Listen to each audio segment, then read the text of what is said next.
السلام علیکم ناظرین، کوہرام نیوز کے بلیٹن میں خوش آمدید۔ ساہیوال کے کلب میں جاری divisional grass court tennis tournament اپنے اختتامی مراحل میں داخل ہو گیا۔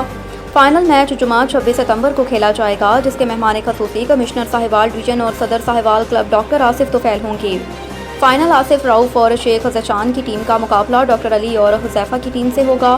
ٹورنامنٹ میں 11 ٹیموں نے شرکت کی، جبکہ سیکرٹری ساہیوال کلب شیخ عصمت سلیم کے مطابق اس ایونٹ کا مقصد نئے ٹیلنٹ کی حوصلہ افزائی کرنا ہے۔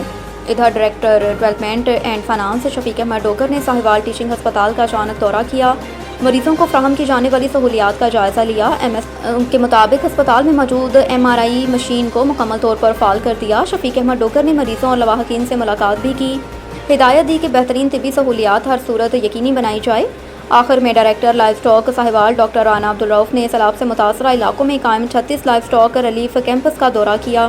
ان کیمپس میں 13 موبائل ویٹرنری ڈسپینسریاں بھی شامل، جو روزانہ صبح 8 سے شام 4 بجے تک کسانوں اور ان کے جانوروں کے علاج معالجے کی سہولیات فراہم کر رہی ہیں۔ یہ تھیں اب تک کی اہم خبریں۔ مزید خبروں اور ان کی اپڈیٹس کے لیے دیکھتے رہیے کوہرام نیوز۔